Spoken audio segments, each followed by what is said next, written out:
Assalamualaikum warahmatullahi wabarakatuh. Waalaikumsalam. Selamat datang di acara kami podcast CSM TV Sambas dan yang para warga CSM TV dimanapun Anda berada yang menonton siaran ini. Kali ini kita kedatangan tamu sangat istimewa, yakni Bapak Haji Insinyur Haji Burhanuddin Ar-Rasyid, Bupati 2 periode 2001, 2006 dan 2006-2011. Assalamualaikum Pak Ude. Waalaikumsalam warahmatullahi wabarakatuh. Kita kali ini bincang-bincang tentang seperti apa kepemimpinan Pak Ude ini waktu memimpin Sambas 2 periode. Beliau ini lahir di Kecamatan Tebas pada 3 November 1952 dan beliau merupakan alumni Universitas Gajah Mada Yogyakarta tahun 1984. Ya, kemudian beliau pernah menjabat sebagai Kepala Dinas Pertanian Kabupaten Sambas. Pada saat itu ibu kota masih di Singkawang ya, Pak Ude. Pada tahun 1991 sampai 2001. Ya. Dan akhirnya beliau bisa menjabat sebagai Bupati Sambas 2 periode, di mana periode pertama pada tahun 2001-2006 dan melanjutkan periode berikutnya 2006-2011.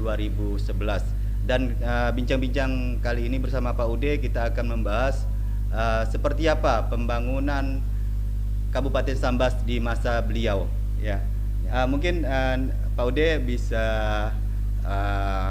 dijelaskan kan bahwa ketika Pak Ude menjabat sebagai bupati di periode pertama, kita bicara periode pertama dulu pada tahun 2001 sampai 2006, di mana pada saat itu kan baru perpindahan ibu kota dari kota Singkawang ke Sambas.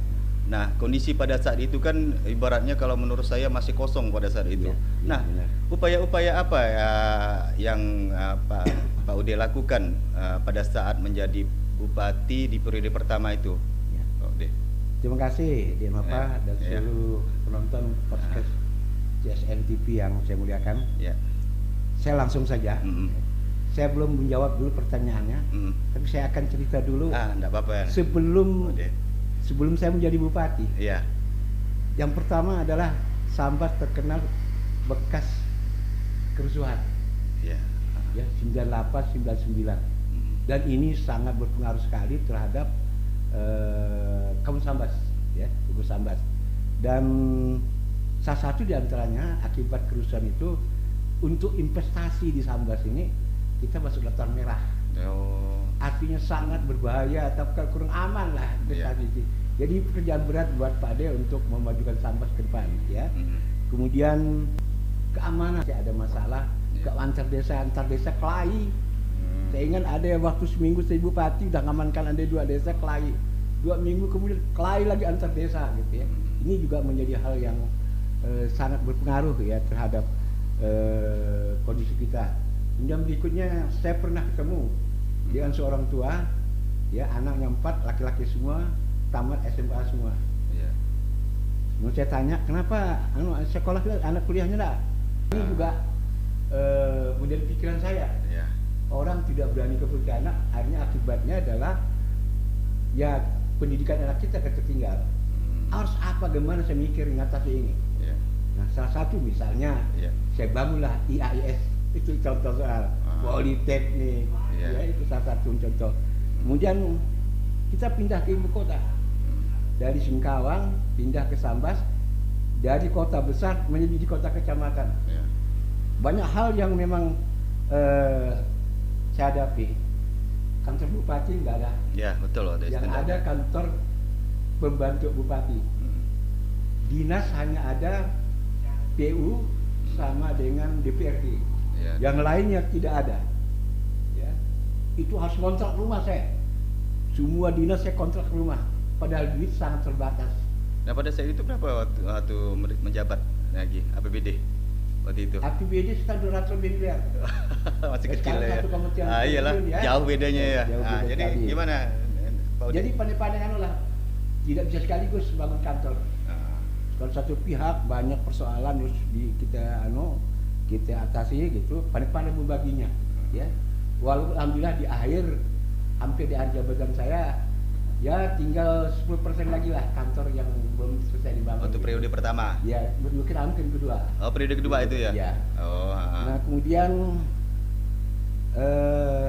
berikutnya pendidikan. Pendidikan hanya untuk SLTA, untuk kejuruan itu hanya SMK 2 buah. Satu Sambas, satu di Sukura.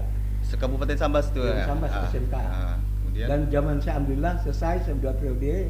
Periode ke-1 kebangun semua SMK. SMK sebangun, alhamdulillah hampir setiap kecamatan ada SMK. Ya. Ya, kemudian berikutnya tidak ada sekolah perguruan tinggi. Ya, itu masalah sekali buat kita gitu. Ya, kemudian sekolah banyak mau roboh. Kan itu zaman impres, zaman Pak Harto itu bangunnya.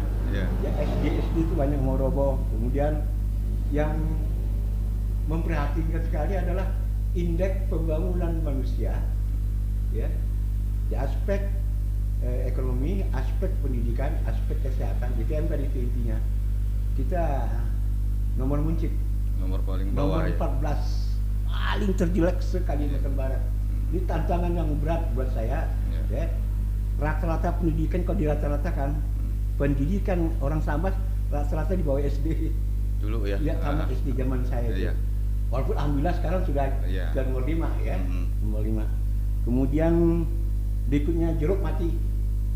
20.000 hektar jeruk mati, mata pencarian rakyat kang kabut. Ya. Itu mungkin salah satu dari dampak kerusuhan ke Pak Ude? Bukan, itu penyakit alami. Oh, karena penyakit alami. Ya, bukan kemudian kerusuhan, tapi terjadi pada saat kerusuhan gitu ya. Tapi secara alami memang itu diakibat jamur ya, jamur yang mengakibatkannya gitu. Kemudian berikutnya beras, saat itu kita kekurangan. Ya. Kekurangan 3.000 ton, minus 3.000 ton ya. Padahal kita daerah produksi beras. Ya, minus 3.000 ton. Masalahnya waktu itu apa? Masalahnya waktu itu Pak, kenapa Pak Ude? Ya itu tadi. Karena lahan sawah banyak dirubah jadi jeruk. Oh gitu ya. Jadi jeruknya mati sekarang. Minus ini itu ya. Bagaimana memanagenya? Ya. Dan alhamdulillah. Ya. Dengan bantuan pusat maupun dengan bantuan macam-macam, dari situ akhirnya saya menyusun program. Ya, menyusun program yang disebut dengan visi Trigas. Trigas waktu periode pertama. Ya. Nah, termasuk yang saya ingatkan juga jalan sangat hancur lebur. Iya. Dari Sambas sampai ke Singkawang, rusak. Jalan provinsi. Iya, jalan provinsi. Dari Sambas sampai ke Sijang, sampai ke Aro, rusak juga jalan provinsi. Dari Sijang sampai ke Aro, tidak ada jalan. Tidak ada jalan, yang ada jalan tikus saja. Sampai ke Aro sudah. Kemudian jalan sampai ke Temajuk perbatasan, nggak ada. Kalau mau ke Temajuk, nunggu air surut. Iya, lewat. Baru pakai sepeda motor lewat darat itu ya. Betapa beratnya. Tapi saya yakin percaya kita kompak Sambas. Ternyata DPRD mendukung saya dan terutama masyarakat sangat-sangat mendukung gitu ya. Nah, kemudian berikutnya saya susunlah ya satu visi itu adalah bagaimana melihat bawa Sambas ke depan. Mau dijadikan apa Sambas ke depan ini gitu. Nah, visi itu saya beri dengan nama dengan Trigas. Tertib. Nah, bagaimana menciptakan rasa aman masyarakat, ya? Orang tenang saja, tidak lagi merasa takut segala macam, ya. Investor merasa aman, ya. Saya ingat benar pada saat itu tahun 2005 didatangi oleh seorang penasihat ahli Perdana Menteri Jepang. Dia lama di Indonesia, bahasa Indonesia bagus sekali. Profesor Doktor saya lupa namanya. Nah, dia keliling ke Poso, keliling ke Aceh, ada beberapa daerah yang rawan kerusuhan. Begitu sampai di Sambas dia heran. Heran dia kok nggak ada tentara di tepi pinggir jalan gitu. Kok nggak ada karung-karung pertahanan seperti yang dilihat di tempat lain gitu. Nah, akhirnya dia nanya saya, bukan Sambas aman saja. Waduh, katanya. Dilihatin sama saya, dekat dengan saya pada peta investasi Sambas di Matiron Jepang merah. Saya protes. Iya. Ya nanti saya ubah. Ya. Alhamdulillah sekarang hijau. Iya, hijau Artinya sekarang, ya. adalah untuk investasi di Sambas nggak usah khawatir gitu. Ya, itu juga satu hal yang saya coba anukan, yang ciptakan tergas dan terukur. Menyatakan seseorang kepala dinas berhasil atau tidak itu aja, jangan sembarangan. Iya. Ada ukurannya. Kalau PU berapa jalan yang Iya. ya yang dibangunnya. Iya. Ya, jangan menunjuk ke Pak Dinas jangan karena senang teman ya, iya. tapi kinerjanya Kinerja, gitu, ya. ya. Ya, itu jadi apapun yang kita nyatakan itu harus terukur. Ya, tidak bisa sembarangan. Apa ukurannya? Bahwa Pak Ude berhasil. Apa ukurannya bahwa kepala dinas PU berhasil? Ya. Ini harus terukur. Ini yang pada lakukan, ya, tertib dan terukur detailnya itu. Yang kemudian berikutnya di ekonomi, jeruk, alhamdulillah pada saat di periode pertama Pak Ude mampu menyelesaikan nanam 10.000 hektar dulu atau 60.000 borong. 60.000 borong dulu ya. 60.000 borong itu dibantu saya ngamen ke Departemen Pertanian, ya. Saya dapat bantuan 10.000 hektar dan berhasil tertanam. Mau ditambah lagi sama menteri, tapi saya tolak. Kan saya mikir kalau ini tanam lagi dengan jeruk 10.000 hektar sisanya, ini bisa minus beras kita. Nah, saya pertahankan saja 10.000 hektar. Yang kedua, kita pernah pengalaman pada saat 20 hektar buah hambur banyak sekali, harga jatuh. Nah, saya tahan hanya 10.000 hektar, sampai sekarang kita pertahankan itu. Kemudian berikutnya di ekonomi ini saya jadikan bekas jeruk tadi jadi sawah. Pertanian, lahan pertanian, jadikan lahan pertanian. Sama sawah. Kita mengejar ketertinggalan kita minus 3.000 ton ini. Dan alhamdulillah, ya saya dahului saja dulu. Selesai Pak Dia jadi bupati, surplus 80.000 ton. Ya, alhamdulillah ini, ya. Ada ukurannya. Apakah itu gagal atau enggak itu supaya ngitung. Ya. Nah, kemudian berikutnya jeruk, ya. Jeruk, kemudian mengatasi banjir. Ya. Kita kan sebenarnya itu yang saya sampai sekarang merasa prihatin. Dulu Sambas terkenal dengan kedelainya. Kacang tahunya Sambas. 3 hektar. Dan itu produksi yang paling tertinggi per hektar produktivitas itu di Indonesia. Sebenarnya ada di Sambas ya. Di Sambas. Di mana Jawa, waktu itu? Sama dengan di Pangempat Tangaran. Oh, Tangaran dengan Jawa ya. Nah, ada 2 kecamatan itu. Kacang kedelai ya. Dulunya tinggi-tinggi. Cuman harganya jatuh. Wah, saya juga melihat ada alasan dari orang kalau beli Jakarta, wah kedelai kita kecil-kecil bijinya gitu. Nah, ini saya berharap supaya ini ke depan kita angkat kembali. Dan kedelai salah satu diantaranya harus paritnya lancar. Drainasenya, saluran airnya ya harus lancar ya. Saya bangun ini lewat PU, dapat bantuan saya dari PU. Maka di sana akibatnya aman daripada banjir gitu. Nah, kemudian sungai-sungai, ya termasuk sungai di Sange. Saya ngundang Pak Gubernur, Pak siapa gubernur gitu waktu itu, Pak Gubernur datang sana meninjau, dapat bantuan, diluruskan sungai dilebarkan, ya amanlah Sange itu gitu. Kemudian jalan provinsi, jalan nasional belum ada kita. Ini saya berpikir kalau gitu provinsi tidak mampu membangunnya. Ya, akhirnya saya berpikir saya ubah. Jalan-jalan provinsi saya tukar menjadi jalan nasional. Jalan nasional saya dari kabupaten ke provinsi. Nah, itu akhirnya jalan dari Sambas sampai Karo saya ubah statusnya jadi jalan nasional. Ya. Itu dibangun. Ya. Itu waktu periode pertama kah, Pak? Dari periode pertama. Dari periode pertama sudah karena begini, Pak. Ya. Pusat mau menjadikan itu jalan nasional bangunnya, asal yang pertama badan jalan sudah siap dan persoalan tanah tidak ada masalah. Jangan nanti mereka mau bangun ada nuntut segala macam. Itu pekerjaan berat.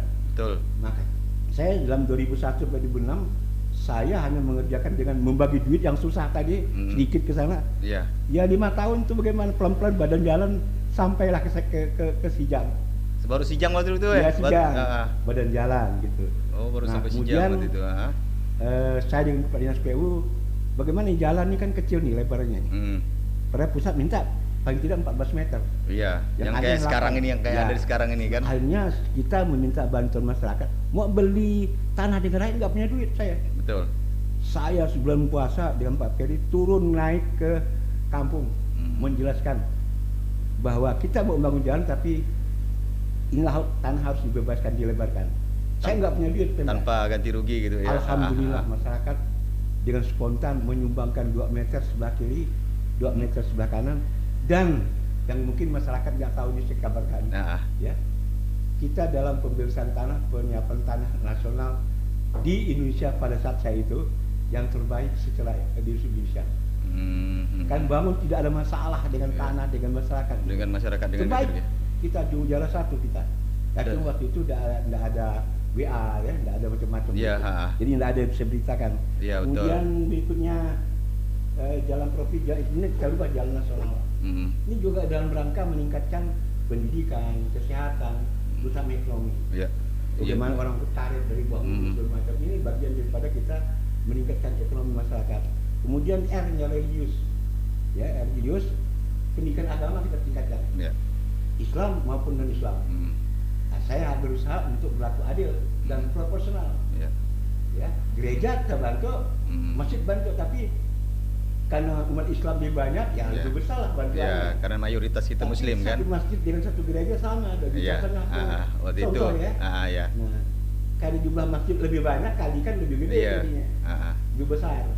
Sedangkan gereja kan sedikit lebih kecil.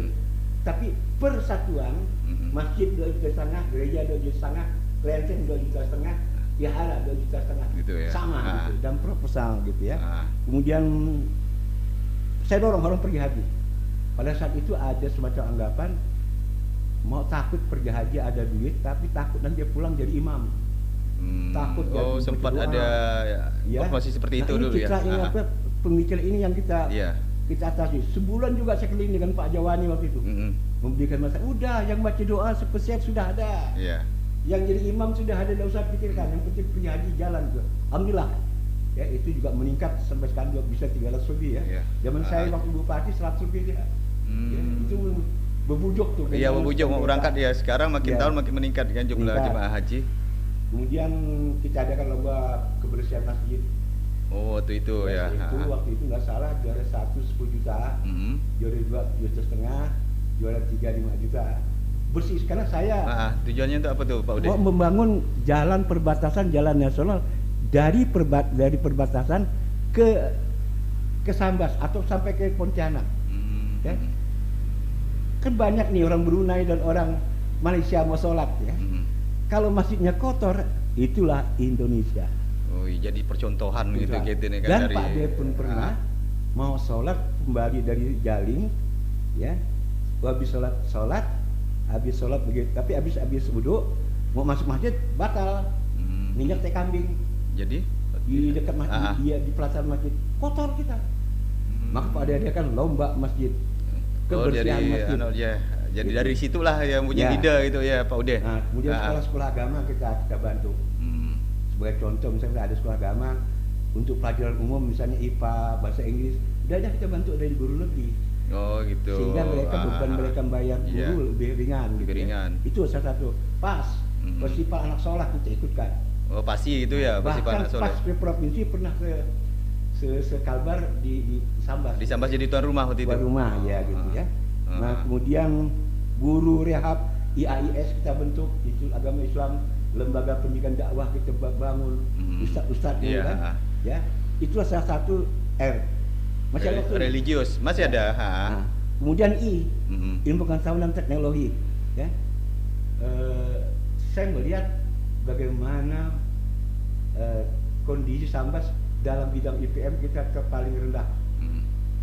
Rata-rata pendidikan Sambas di bawah SD. Bagaimana caranya? Logika saya sebagai seorang Muslim, maaf saya Muslim. Kita ini 87% orang Islam. Harusnya yang paling tinggi pendidikan masyarakatnya se-Kalimantan Barat di Sambas. Kenapa? Karena dalam Islam yang pertama diterima oleh Rasulullah perintah itu bukan sholat dulu, bukan puasa, bukan zakat, tapi Iqra bismi rabbikal ladzi khalaq.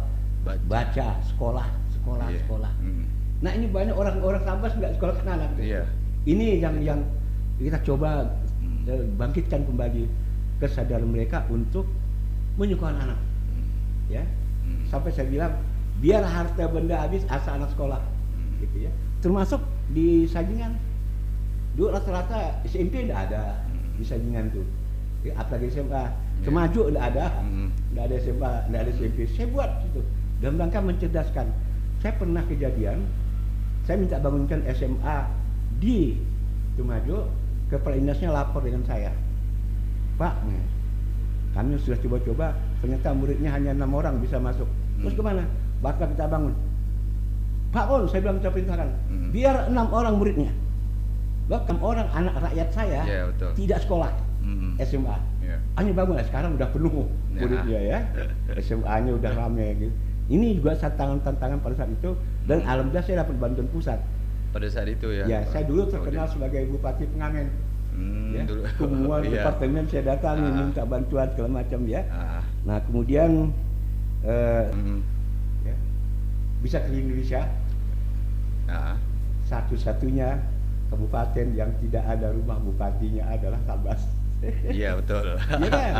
Yang ada itu kan yang ditempati sekarang oleh Pak Satono adalah rumah wakil bupati. Iya betul. Wakil bupati menempati rumah camat, jadi tidak ada rumah bupati. Saya dulu menempati bekas rumah pembantu zaman dulu, zaman bupati itu. Oh iya, yang museum sekarang itu museum itu ya. Museum, rumah-rumah lama itu ya. Nah, saya bertekad jangan bangun rumah dinas bupati sebelum SD selesai kita rehab. Dan alhamdulillah 10 tahun saya jadi bupati, ya tinggal 10% lagi lah. SD ya. SD yang kita rehab gitu. Ini niat kita gitu ya, niat kita untuk kita bangun. Kemudian LPDI, Lembaga Pendidikan Dakwah kita bangun dan sebagainya. Kemudian ilmu pengetahuan ya I-nya. Ya tadi teri I. Bagaimana meningkatkan semangat anak belajar. Sampai waktu itu saya buatlah jam belajar dari jam 7 sampai jam 9. Itu di masjid kan. Jam 7 lah bisa belajar. Oh, gitu. Sampai digitu kan ya. Ya, itu begitu kita monitor terus. Saya berjalan ke desa-desa ngecek sejauh mana rakyat belajarnya gitu ya. Nah, kemudian berikutnya SD direhab ya. Nazar saya sudah sebutkan ya. Madrasah kita bantu. Ada berapa madrasah mau tutup? Satu ke arah Selakau satu. Udah sudah kita bantu, udah jadi tutup. Kemudian ada di desa Semanas Salawiyah Muhammadiyah enggak salah. Itu gedungnya kayak kandang ayam. Saya datang ke sana. Itu bantu bangun. Ya. Pendidikan agama itu menjadi kita perhatian. Perhatikan. Kemudian berikutnya pelajaran akhlak. Habis kerusuhan ini ada pengaruh juga.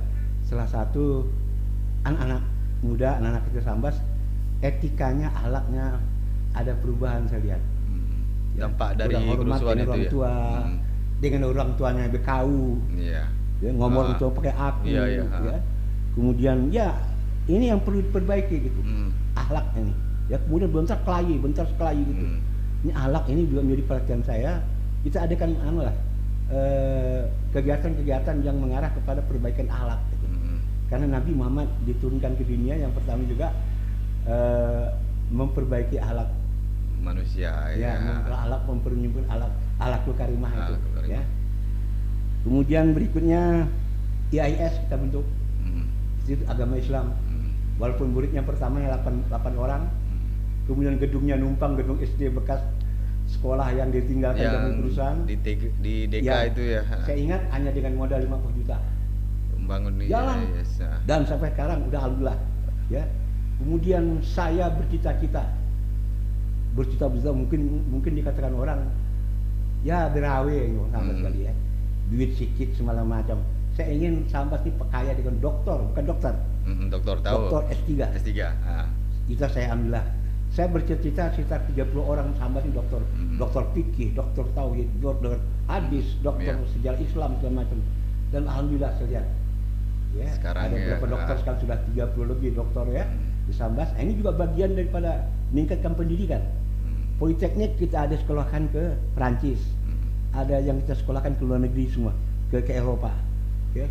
sebagai bagian memperkuat Politeknik Sambas ini.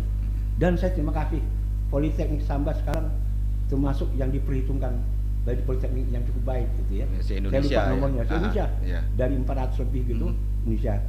Kemudian berikutnya Madrasah Ahlak karakter itu yang dibangun. Bagaimana karakter orang Melayu yang sopan santun, bagaimana karakter orang Melayu yang tadinya hafal Quran, dan semacam baca Quran sebagainya. Demikian juga olahraga, ya, pendidikan olahraga ini juga kita bangun. Dan saya ingat ya, pernah kita Sambas ini kan terkenal dengan ikon lomba sampan. Ya, lomba sampan, lomba perahu. Di zaman saya bupati pernah ditawari diundang oleh Malaysia untuk mengikuti lomba Dragon Boat, perahu naga sedunia, ya sedunia di Kuala Lumpur. Saya coba beranikan diri. Saya latihan anak di Kampung Dagang, gabungan dari beberapa desa, latihan itu, latihan 2 bulan, dan kita kirim dengan seadanya, seadanya, bajunya pun baju nang tipis itu ya, uang sakunya apa pas-pasan kita kirim tuh. Tapi mengagetkan benar. Ini yang penting orang Sambas tahu. Orang Sambas kalau mau dan bersemangat bisa. Ternyata 3 kejuaraan semuanya Sambas juara 1. Juara dunia. Juara dunia ya, event dunia. Jarak 200 meter juara 1 Sambas. Mengalahkan Hong Kong juara dunia 3 kali. Sambas itu Pak Ude ya. Nah, kemudian 500 meter mengalahkan Inggris.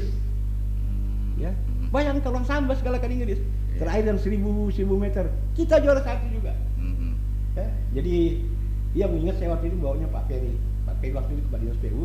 Kebetulan anak saya yang sedang jadi bupati itu sedang sekolah di Malaysia. Dia itulah yang ngurus ya, yang ngurus semuanya di sana. Ya, yang satu hal yang saya sentuh walaupun ini agak sedikit nyimpang. Tidak apa-apa.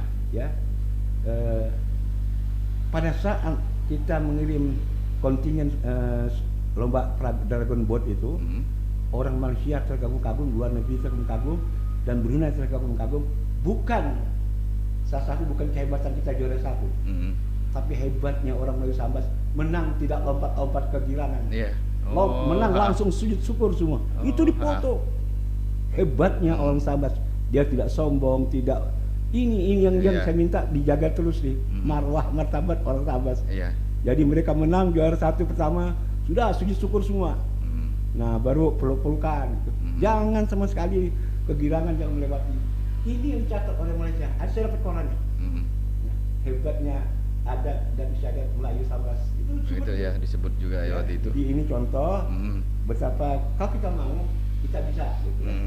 Kemudian Dragon Boat sudah, G Trigas. G-nya adalah G-nya governance, pemerintahan yang baik. Ya. Saya ingatkan betul, jangan korupsi. Kalau Anda korupsi tidak akan terlindungi. Kita pekerjaan sudah ada, tugas sudah ada rambu-rambu. Seperti jalan raya ini boleh belok kiri, tidak boleh, sudah ada. Kalau yang tidak boleh Anda langgar, urusan Anda. Ya. Dan siap digugat oleh rakyat. Nah, itu sebabnya saya sering dapat laporan dari masyarakat.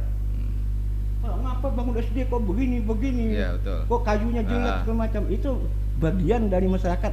Kita kepemimpinan siap, jangan tersinggung. Jangan marah gitu. Itu good governance, artinya siap digugat oleh masyarakat, kemudian menunjuk seorang kepala dinas tadi, jangan karena teman baik, jangan karena like dislike, bisa cari benar yang bagus kerjanya.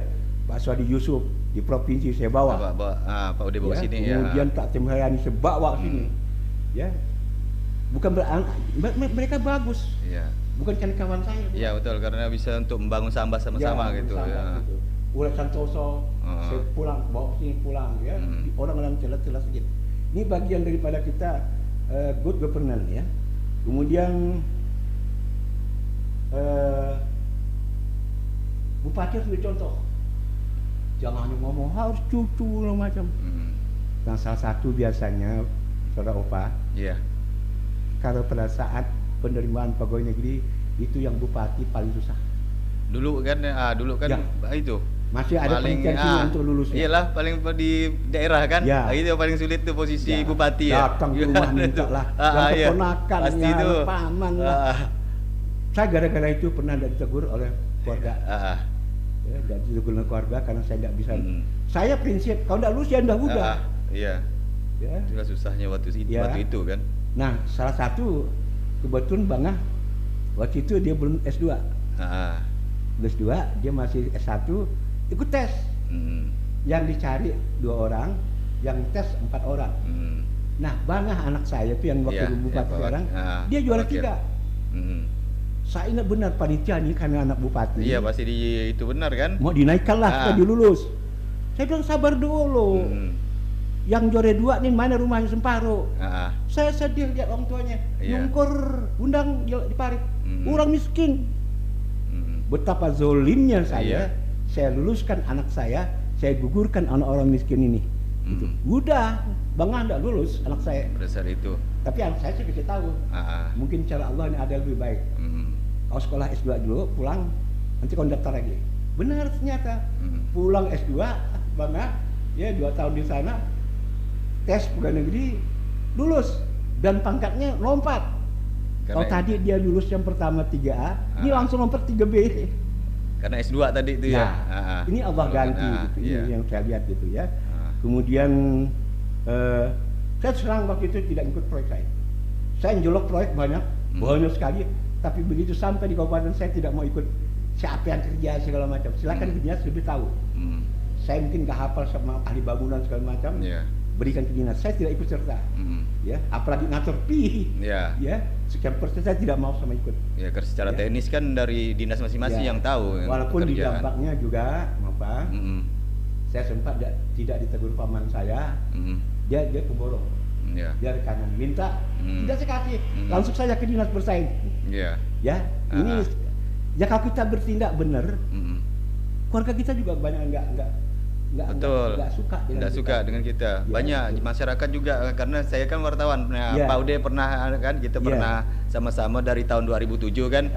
Jadi memang itu jangankan keluarga, masyarakat pun menyoroti kita gitu kan, sebagai kepala daerah kan. Itu jadi beban kita jadinya ketika kita kebijakan kita salah dan kita melakukan kayak nolong keluarga ketika Pak Ude tadi bilang pas posisi yang tidak pas. Penerimaan PNS gitu kan, jadi susah. Jadi memang harus kita berlaku adil sebagai kepala daerah. Anak adik istri saya nggak lulus, nggak usah. Ya walaupun mereka jengkel gitu. Padahal bupati tidak bisa nolong. Iya, dulu kan itulah susah dulu tuh ini kan. juga Karena pemerintah daerah daripada menguji komitmen kita. Ya itu. Kemudian berikutnya adalah akhlakul karimah. Tadi pendidikan agama kita tingkatkan, pelayanan haji kita perbaiki, kemudian lomba kebersihan masjid, sekolah agama dibantu, kemudian bermacam-macam lah cara kita untuk meningkatkan akhlak orang Sabas ini. Ya. Kemudian yang terakhir adalah masyarakat berkontrol. S-nya itu. Social control. Social control ya. Social participation, social control dan social participation. Nah, artinya rakyat boleh ikut mengawasi pembangunan di Sabas. Ya, jadi kita tidak boleh takut tinggal marah kalau mereka negur kita. Iya, dikritik itu kan wajar kan. Nah, makanya saya pas 10 tahun saya jadi bupati, saya tidak pernah cuti. Sabtu Minggu saya tidak libur. Sabtu Minggu saya kondangan ke kampung-kampung. Pada saat itulah, pada saat Serakalan berdiri itu, saya keliling. Disitulah rakyat lapor dengan saya. Pak Bupati, makasih ya sekolah dibangun kami. Mengapa kajunya kok jelek Pak Bupati? Belum apa-apa udah retak gitu. Saya lihat. Ya gimana? Besok Senin datang ke kantor saya panggil itu ke Pak Dinas. Artinya rakyat yang kontrol kita. Betul. Ya, jadi jangan tersinggung dengan saya suruh benar nggak tuh kata rakyat kayu kita aku melengkung segala macam, benar ceklah. Kita juga tidak belah bersangka buruk pada kita kan. Ternyata kalau memang betul perbaiki. Ini salah satu contoh social participation kita. Kemudian saya waktu kawinan itu Serakalan begitu berdiri saya jalan. cerita lah orang lapor macam-macam. Macam-macam laporan gitu Nah, ya. disitulah saya Mereka dapat menyampaikan informasi aspirasi. tentang kondisi lapangan, ya itu. Jadi sebelum Jokowi belusukan, Pak Ude udah belusukan dulu ya. Ya, Seperti itulah ya. Saya malas kemana lah ya. Soal belusukan nggak usah kemana lah. Jadi dah duluan Pak Ude yang membuat program Saya itu. pernah Pak ini pengalaman saya waktu jadi bupati pertama baru 3 bulan. 2 tahun jadi bupati, jeruk sudah mulai berbuah segala macam. Saya pergi ke Semparu, ke dalam, ke Seburing, ke Sepinggang. Mobil dinas saya tinggal di jalan, supir saya tunggu, saya pinjam mobil teman, mobil buruk. Saya masuk ke dalam, dilalah ada orang jual jeruk, tidak salah 6 keranjang. 6 keranjang di situ, saya mampir. Pak, ada Pak, itu jual jeruk Pak, katanya kan. Bapak berbatang sekitar. Dari mana dapat bibitnya? Nah, gitu kan. Pak Ude tanya, katanya kan. Dia enggak kenal tuh. Enggak tahu. Iya. Kemudian Pak, sedangkan bupati yang sekarang nih nampaknya kurang bagus, Pak. Marah diingat saya. Bapak jangan begitu, Pak ya. Saya ingat benar saya. Tahu nggak Bapak yang bikin kami kembali jeruk berjaya ini, dia itulah katanya kan. Saya hanya dikasih 1 biji aja. Boleh kan coba sampai 1 biji kan? Ini dilalah. Kira-kira 2 menit setelah itu Pak Desa lewat. Pak Desa teriak, Masya Allah ada keplak bupati gitu, ketahuan rahasia saya. Ya. Ketahuan jadi itu lah ya. Dikasih 1 biji, bisa dikasih 2 kantong. Nah ini pengalaman saya. Saya ingin mencari kebenaran informasi. Pak, kalau dia tahu saya bupati. Jadi turun langsung ke lapangan gitu ya Pak Ude ya. Ini hal-hal yang saya lakukan. Waktu periode pertama ya. Terus ini Naki, ada yang menarik yang saya lihat di dalam artikel terkait dengan jalan perbatasan. Memang tadi yang Pak Ude sebutkan bahwa untuk membuat suatu status program jalan nasional itu kan tidak menggunakan ganti rugi dari masyarakat, dan bahkan kalau saya baca artikel itu memang itu menjadi percontohan di Kementerian Pekerjaan Umum pada saat itu. Nah, perasaan Pak Ude gimana tuh? Pada saat itu, ya. Saya hanya menjadi percontohan itu program Pak Ude ini. Saya hanya pertama bersyukur bahwa apa yang saya lakukan benar. Yang saya juga kedua saya terima kasih ke rakyat. Bahwa itu berlaku bukan hanya hebatnya saya. Tapi rakyat yang mau bersedekah, itu perasaan saya waktu itu. Saya sujud syukur ya. Saya dengar sama sekali, saya dengar dari tim pusat itu mereka belajar kepada saya. Walaupun saya tidak lagi bupati. Ya, dia bertanya, gimana caranya Sambas bisa melebarkan badan jalan dari 8 meter jadi bisa 14 meter tanpa ada ganti rugi, dan itu mendapat dukungan masyarakat. Nah, itu yang menjadi role model atau percontohan di kementerian sampai mendapat penghargaan kan. Duit nggak punya, 1 bulan saya dengan Pak Peri itu naik ke kampung bulan puasa. Bapak Ibu sekalian semuanya, ini enggak mobil masuk situ, yuk carat Pak, auto, ambulan carat, gatak mobil truk carat, oke. Anak sekolah lancar, oke. Mungkin coba jalan, oh betul Pak, setuju, kami setuju. Pak D dapat bantuan berjalan, cuma badan jalan tidak cukup, minta bantuan air mau semua, setuju semuanya. Dan itu menjadi contoh teladan nasional. Iya, contoh teladan nasional, dan juga Pak Ude pada saat itu sempat mendapat julukan Bapak Pembangunan Perbatasan. Karena ini saya lihat kan memang waktu awal-awal menjadi bupati di periode pertama, di mana Aruk itu menjadi tempat terisolir dibandingkan dengan Jagoi-Babang, dibandingkan dengan Intikong kan. Nah, dengan kondisi sekarang saya rasa sih masih layak untuk disebut Bapak Pembangunan Kawasan Perbatasan gitu. Jadi kita langsung saja ke bahasa perbatasan ya. Di periode kedua itu sambil membangun perbatasan juga ya. Kemudian rumah sakit kita tingkatkan kelas C, dari kelas D menjadi C ya. Kemudian beberapa dokter saya sekolahkan menjadi dokter, spesialis segala macam itu. Itu kegiatan-kegiatan. Dan prinsip saya pada saat itu adalah periode pertama saya harus bangun desa dulu. Oh, desa dulu ya, jadi jadi tujuan utamanya waktu itu programnya. 2 tahun ke periode kedua saya masih desa. Tahun ketiga, keempat, kelima baru saya bangun desa. Baru saya bikin perbaiki pasar jalan 2 jalur ya. Oh, itu waktu itu Tapi desa dulu karena paling lama orang tinggal di desa gitu. Waktu Di masa desa. kepemimpinan Pak Ude kah? Waktu itu yang 2 jalur. Zaman saya buat zaman saya. Kan saya juga berpikir pada saat saya pergi jalan-jalan ke Pusibau, Iya. saya lewat di Skadau yang baru dari kita kabupaten, jalan di kotanya 2 jalur. Iya, 2 jalur, iya. Masa sampai enggak gitu ya. Saya ternyata bisa kita buat ya. Dan itu pun saya senang sekali. Masyarakat menyerahkan lahan, ya, tidak pakai ganti rugi gitu. Iya. Nah, kembali ke soal perbatasan, ini tentu ada alasan mengapa. Yang pertama, Sambas ini kan paling ujung. Iya. Ya, kita tidak punya sesuatu yang menarik orang untuk mau datang ke Sambas. Ya, orang mau ramai kan di sini ada sesuatu yang hebat gitu. Iya. Yang kedua, jalan rusak. Ya, jalan rusak dan sebagainya. Nah, saya mikir kalau gitu bagaimana caranya? Caranya adalah harus buka perbatasan. Ya, buka perbatasan. Bagaimana caranya? Dengan pelan-pelan kita bangun Iya. gitu ya. Walaupun di awal-awal terus terang saja supaya masyarakat dengar semua, ya, Iya. saya dikatakan brawe. Dulu tuh Pak Oh, Ude ya. nggak mungkin Nah. bagaimana tahun ini. Tapi sebagai seorang hamba Allah, ya, Iya. saya yakin Allah nolong yang terbaik itu. Ya, mungkin saya cerita sedikit.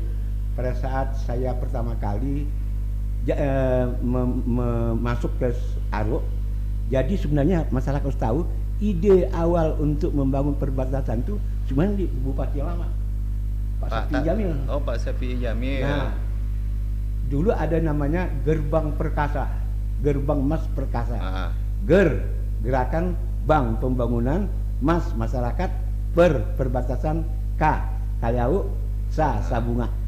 Oh, Kaliau Sabunga ya. Kaliau Sabunga gitu. Gerbang Ya. Perkasa namanya program Nah, itu tapi waktu ya. itu kita belum otonomi, tidak punya duit. Iya, Kasihan Pak Jamil Sapi Jamil itu. Pokoknya tidak bisa berbuat lah. Waktu itu masih di Singkawang. Di Singkawang, Oh, Bupati deh, di Singkawang. Saya Ya. ingat ini pengalaman jadi bupati. Hmm. Tolong maaf nih orang dari Aruk, Nah. ya, minta maaf saya cerita sedikit. Waktu saya mendampingi Pak Sapi Jamil, saya masuk ke Dinas Pertanian. Begitu sampai di sana kami tidak dilayani lah. Alasannya apa tuh? Rumah Waktu? cari sendiri, makan cari sendiri, duit rupiah nggak laku. Oh, enggak laku di sana Nggak ya? mau orang kali beli Indomie, mesti pakai ringgit. Di Indonesia. Gitu. Padahal masih Indonesia ya. Ya, Oh, nah iya. terus kami tidur di ya masing-masing miliar di pelataran rumah orang numpang itu. Ini ada apa nih masyarakat kok nggak hormat dengan bupati? Padahal mereka tahu tuh waktu itu. Tahu. Jadi begituan pagi besok Pak Bupati Sapi Jamil ngajak saya mandi ke sungai. Saya tekemanin di tengah jalan dia ngomong, "Din," gitu. "Ya Pak Bupati." Saya manggil Pak Ning. "Apa Pak Ning?" "Ngapa sih rakyat enggak senang aku datang nih," katanya kan. "Macam enggak suka aku bupati." "Aku bupati loh," katanya gitu kan. Kebetulan ada namanya orang tua Pak Dinggah masih hidup sekarang. Oh iya, Pak Linggah tahu Pak Dinggah. ya. Nah, itu bisa Tokoh tanya masyarakat Pak di Dinggah. sana. Nah, jadi akhirnya, "Pak, sini Pak, saya panggil." "Ya Pak, nama Bapak siapa?" "Pak Dinggah." "Ini saya mau nanya, kenapa sih masyarakat kok seperti tidak senang didatangi bupati dan disambut Pak Dinas, gitu kan? Kalau tidak disambut, buat apa disambut-sambut?" katanya kan. "Kami banyak pejabat datang, kami tidak dibangun-bangun," katanya. Oh, "Tetap itu alasan miskin mereka kami, ya. tetap tidak ada sekolah." Marah ya. Itu intinya. Rakyat marah. "Apa perlu kami kibarkan bendera Malaysia di situ?" katanya. "Kami kan masih cinta Indonesia." Saya ingat benar. Jalan kaki padahal tuh. Dari Sambas pakai speed, habis sholat subuh sampai jam 6 di Sentimok. Terus Sentimok jalan kaki di tengah hutan. Saya 3 kali loh jalan kaki di tengah hutan. Dengan Sapi Jamil 1 kali, saya 2 kali sama jadi bupati. Itu hanya jalan setapak tuh, Pak Ude. Bukan jalan setapak, enggak ada jalan di hutan. Mau menuju ke Aruk waktu itu. Waktu itu camatnya BZ saya pun itu. Udah meninggal orang. Berapa lama? Hah? Berapa lama dari Sambas waktu itu? Jadi dari rumah habis sholat subuh pakai speed ke Sentimok namanya. Itu ada tempat penggergajian kayu zaman dulu itu. PT-PT kayu itu. PT-PT turun. kayu. Ya jam 6 lebih kurang. Terus jalan kaki. Sampai jam 8 malam. 14 jam. Dulu ya. Jalan kaki. Kami tidak makan di hutan, di tengah hutan. Makan siang tidak makan, tidak ada. sampai kan di perbatasan. naik turun bukit Wah, kan? iya, itu gunung. Kan itu dia, bukit-bukit kan? Ya. Nah, pergi kedua saya udah diajak belok jalan yang dibangun PT Kayu. Oh, jalan perusahaan tuh. Perusahaan tuh kayu. yang melabar bikin jalan di tengah-tengah gunung zaman. Itu yang saya telusuri dengan kaki. Itu lebih kurang 16 jam. Itu melaksanakan. Nah, kemudian kami mau beli Indomie segala macam pakai Rp1 ditolak. Itulah harus pakai ringgit. Tukar ringgit dulu. Nah, itu kondisi pada saat itu. Ya, SMP enggak ada, ya, dokter enggak ada, sekolah enggak ada. Ya. Kemudian ya serba kekurang lah semua. Dan mereka sangat tergantung dengan negara tetangga Malaysia. Jual barang ke Malaysia, sakit penumpang di Malaysia. Yang saya sedih mereka kita nangis-nangis. Pak, kami dihina-hina oleh tetangga sebelah. Kenapa? Mana tuh kata presiden kita yang hebat? Kok kalian masih berobat ke tempat kami, kan begitu perbatasan. Di lain pihak, saya hanya berpikir bagaimana caranya merubah jalan dari Sambas sampai ke Sajingan itu bukan lagi jalan provinsi. Ya, kalau itu jalan provinsi nggak selesai. Diubah jadi jalan akhirnya negara saya jadikan ya. nasional. Oke, kata menteri, ya, bangun badan jalan dulu. Iya. Nah, itu saya kerjakan 5 tahun. 5 tahun itu ya. Tadi sedikit dapat 3 kilo badan jalan, nanti bangun lagi, selesai semua. Dan akhirnya dinikmati masyarakat sekarang kan. Begitu selesai badan jalan, baru saya lapor ke pusat. Oke, kami bantu bangun aspalnya, bangun. Termasuk membangun pos pengamanan lintas batas. Ya, itu karena customer, kemudian imigrasi. Iya, itu pada zaman Pak Ude juga kan? Ya, itu. kemudian karantina. Dan macam. Alhamdulillah sekarang sudah berdiri ya. Sudah berdiri semua. Nah, termasuk yang saya minta nanti dilanjutkan ini yang di Temajuk. Iya, di Temajuk. Sudah selesai jalannya. Kita Indonesia ini mudah-mudahan sesuai dengan Impres nomor 1 2001, 2023 ini jalan udah diproses. Artinya pada zaman Pak Ude lah ini ngerintis baik itu di Aruk maupun dari Temajuk kan. Nah, karena sekarang ini masyarakat sudah menikmati itu. Bahkan ini karena infrastruktur jalan sudah dibangun juga berpengaruh pada sektor lain kayak kesehatan berpengaruh, ekonomi berpengaruh, pendidikan berpengaruh seperti yang Pak Ude sebutkan tadi kan. Camat selantik Pak Mas enak apa? Iya. Selantik di sana saya tidak sebut camatnya. Iya, Di perbatasan baru seminggu udah hilang. Udah pulang-pulang, belum pulang karena memang kasihan. Gimana jalan kaki? Saya juga tidak bisa nyalakan camatnya. Iya, betul. Ya, kondisi pada saat itu kan. Nah, kemudian untuk menentukan batas antar negara ini juga persoalan. Iya, sempat terjadi persoalan kemarin ya, polemik dengan Malaysia waktu 5 tahun. Terutama Camar Bulan tuh ya. Saya rapat 5 kali rapat. Kasus Camar Bulan itu kan kemarin. Camar Bulan segala macam. Nah, akhirnya karena udah capek bicara gitu. Nah, akhirnya Ketua Sosok Merindo Pak Sulaiman itu datang ke saya, gini saya Bupati, kita ngadep Ketua Menteri katanya. Tapi Pak Bupati tinggal saja, tidak saya dengar. Bupati pun Pak Ketua Menteri Pak Datuk Tayyip masih keberatan bangun Sajingan dulu. Datuk Tayyip maunya dibangun dulu Paluh. Di Paluh. Temajuk. Akhirnya saya disuruh masuk, mau saya cerita. Cerita. Akhirnya ada beberapa hal yang saya tidak bisa ungkap di sini. Saya sedikit tekan mereka. Misalnya air bersih yang ngalir ke Malaysia itu siapa? Iya. Ya. Kalau kita mau tahu, itu Sambas dari Sajingan yang memberikan air tuh ke Malaysia kan sumbernya ya. Nah, kemudian ya banyak hal yang akibatnya Datuk Tayyip Ketua Menteri setuju dibangun itu gitu ya. Nah, masalahnya adalah meletakkan batas ini mana nih Malaysia dan Indonesia untuk bikin border nih. Berapa kali rapat nggak putus-putus. Terakhir mereka udah lagi saja Pak Bupati katanya, Pak Bupati saja yang menentukan di mana batas negara kita. Saya ingat saya punya pedang, ya, saya tancapkan di jalan tikus selama 3 hari begitu. Datang Malaysia, mana Pak Bupati batas negara kita? Ini saya bilang langsung setuju. Langsung setuju. Nah, cuma saya agak kecewa sedikit waktu membangunnya orang kita ada yang keliru. ada berapa, ya mungkin sekitar 1 meter lah. Itu tanah kita lepas 1 meter. Oh, lepas itu ya. Lepas 1 meter. Jauh itu berapa kilo? Oh iyalah, Rigo besar kalau di apa kan di tarik garis lurus itu udah berapa kilo? Kemudian situasi perbatasan juga ya, batas antar negara. Ya, batas antar negara, dan itu bukan wewenang bupati. Dia kewenangan pusat itu kan? Ya pusat, arti bupati tidak bisa berbuat banyak. Kewenangan Saya pusat itu. pernah nanya dengan masyarakat, mana batas negara? Ini Pak katanya, itu ada ban, diletakkan di atas bukit itu, ya. Nah ternyata itulah batas negara. Nah kalau bisa hujan kan ngelinding tuh, melorot. Dia pindah batas negara. Pindah. Saya lapor ke pusat. Nah barulah akhirnya pusat bangun bikin patok-patok bikin itu patok-patok ya. Bikin patok. Ini kondisi-kondisi.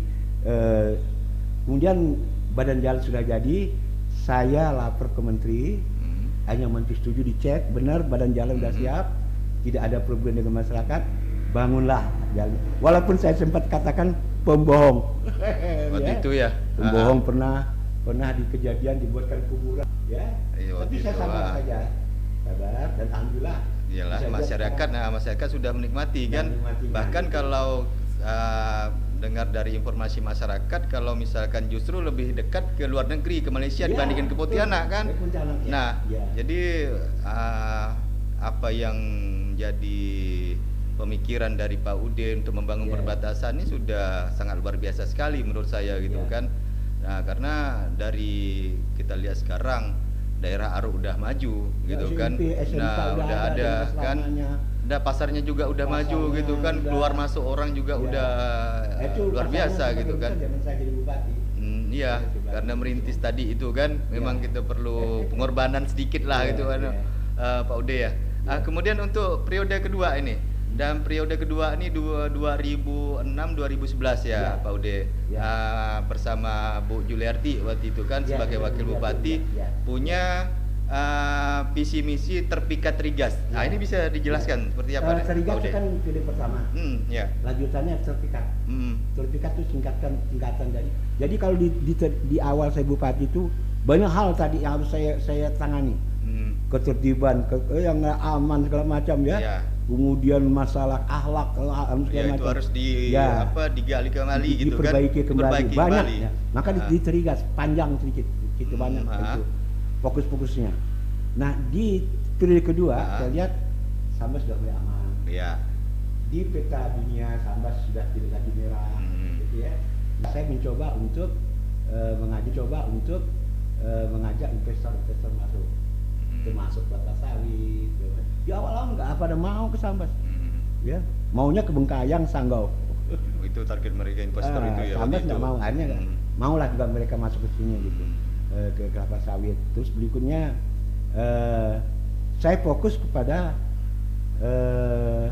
terpikat T itu T tingkatkan, E itu ekonomi, R rakyat jadi P pendidikan dan ilmu pengetahuan, kesehatan masyarakat. Sudah fokus saya. Fokus ke kesejahteraan masyarakat. Fokus ya. Sekarang ya. Dokter saya sekolahkan, pendidikan. Pada saat itu ya. Tapi tetap yang utama saya bangun adalah pendidikan tetap. Karena Sambas tidak akan maju kalau pendidikannya tidak kita perbaiki dengan cepat gitu ya. Dan alhamdulillah saya gembira sekali sekarang kita IPM tidak lagi nomor buncit, nomor 11, tapi kita nomor 5 atau nomor 6 sekarang. Sudah ada perubahan gitu. Ada perubahan lah karena nah kemudian zaman saya politeknik masih swasta, sekarang udah negeri. Ya, dan dilanjutkan jadi negeri ya. Itu secara bertahap kita lakukan perubahan-perubahan. Kemudian beras ya. Zaman saya surplus 87.000 ton, zaman ibu surplus 117.000 ton, naik terus. Meningkat terus ya setiap tahun gitu. Ini artinya kita membuat fondasi untuk pembangunan ke depan adalah tidak salah saya gitu. Ya.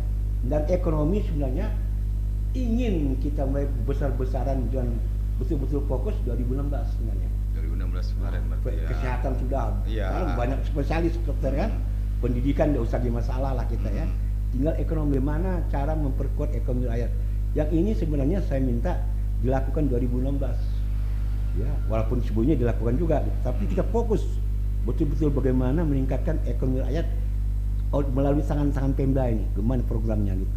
Nah, saya agak sedikit kecewa belum dilaksanakan gitu. Iya, memang karena Ya. kalau menurut saya dari media gitu Iya, kan iya, Pak iya. Ude memantau dari tahun 2007 sampai sekarang kan paling tidak kan kita juga harus punya unggulan gitu di Iya, sisi iya, sektor iya. pertanian Iya, dan untuk iya. kesejahteraan rakyat, dan peran Pemda pemerintah daerah harusnya lebih kuat gitu ke masyarakat Iya. atau ke petani. Nah, Iya. kalau pandangan Pak Ude seperti apa itu kondisi kita untuk saat ini gitu? Artinya eh, kenapa kita lebih untuk kondisi sekarang gitu kan, walaupun Ya. kita surplus kan, Ya. tapi masyarakat kita masih seperti ini gitu loh. Ya, ya. Nah, Ya itu yang tadi tuh. Saya kan punya filosofi. mm-mm. Sebagai saya kebetulan orang pertanian. Iya makanya Pertanian. saya tanya tuh Pak, Ya. Pak Ode. Filosofi kita harus dirubah gitu. Ya. Juallah apa yang bisa ditanam. Kalau dulu, Mm. ya, juallah apa yang bisa ditanam. Pisang hotel enggak mahal pun enggak bagus itu jual itu aja gitu aja. Kamu harus berubah, Ya. ya. Juallah apa yang mahal dijual. Tanamlah apa yang mahal dijual. Kalau tadi dia adalah juallah apa yang bisa ditanam. Itu mindset pertama. Ya. Ya, apapun masa ditanam jual aja, enggak berani macam. Juallah apa yang bisa ditanam. Kalau sekarang balik, tanamlah apa yang mahal dijual. Itu ya. Itu programnya yang saya lihat. Hmm. Nah, oleh karena itu program keduanya nih sekarang ini bagaimana meningkatkan mutu pertanian. Kualitas berasnya kita tingkatkan. Oh sekarang ya. udah mulai harusnya ada peningkatan mutu ya. Ya, Pak Ode. peningkatan mutu segala macam. Ini yang saya lihat. Kemudian coba kamu perhatikan Pak. Petani karet kalau musim hujan nongkrong di rumah. Iya betul, udah nggak bisa kerja dia tuh. Nggak bisa kerja. Apa tuh? Nah. Dipikirkan nggak apa penggantinya atau sementara dia nggak kerja norek, apa lagi? Nah ini yang menurut saya ada di perencanaan saya. Ya 25 tahun itu ada. Sebenarnya 2016 itu sudah ada upaya Pemda untuk masyarakat tadi jangan hanya terlena dengan karet saja, tapi ada sesuatu yang bisa membantu dia untuk menambah penghasilannya. Gitu. Makanya itu kan paling tidak harus ada peran pemerintah daerah yang memberikan mereka pengertian, pencerahan ataupun edukasi terkait dengan untuk itu kan. Membantu mereka lah. Untuk membantu mereka. Bibit segala macam. Iya. Ya. Dan itu harus kayak saya dulu dukungan. kan jeruk bisa bibit. Pupuk, bantuan bibit dan pupuk bisa. Seperti di era Pak Ode dulu gitu kan. Nah kalau sekarang ini saya lihat Sambas sebenarnya punya potensi tapi belum nampak gitu di luar. Nah itu kalau saya lihat sih kondisinya apakah kesalahan masyarakatnya atau pemerintah daerah tidak memberikan dukungan. Artinya ketika masyarakat ini punya potensi, punya sebuah karya atau sebuah produk gitu kan, produk pertanian, tapi mereka tidak bisa masarkan. Nah, Pak ini yang harusnya kan peran pemerintah daerah yang memfasilitasi. Ini sebabnya salah satu Pak dia buka border perbatasan itu. Oh, itu salah satu Sekarang tujuan. Kan, sudah mulai nih walaupun baru berapa bulan. Betul, tahun ini 2 tahun ini kan mulai jual ke sana. Itu salah satu bagian daripada cita-cita saya supaya produk itu dibawa ke luar negeri. Ya, itu salah satu yang saya lihat. Nah, nampaknya sekarang terkendala sempat kemarin. Iya, terkendala waktu itu Covid juga terkendala kan. Ya, kemudian sekarang kita kemudian beras kita lihat tuh di Alfamart nggak ada beras Sambas. Nah itu Indomart nggak ada. Mana peran kita gitu kan memberdayakan beras lokal kan? Nah, ya, gitu.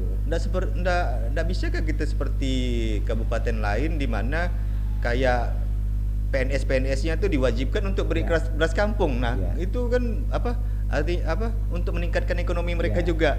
Tapi kalau saya lihat enggak ada dilakukan gitu. Pak Ode. Ya, kemudian saya dengar ada cita-cita gitu. Ada arah seperti itu ada. 6.000 pegawai nanti wajib beli beras kita. Nah, tapi tindak lanjutnya saya lihat belum. Belum ada kan, belum terrealisasi kalau saya lihat.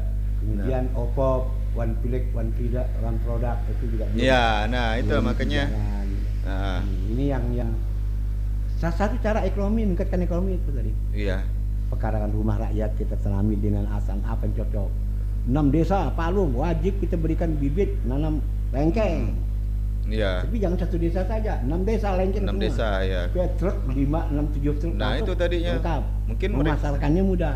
Mereka nanam bisa Pak Ude kan, tapi ketika hasil panen mereka tidak laku kan percuma. Iya, itu. Jadi mereka juga harus dikasih fasilitas siapa yang ingin membelinya gitu kan. Ya. Jadi nah, mereka lebih kan enak kita gitu. bikin industri.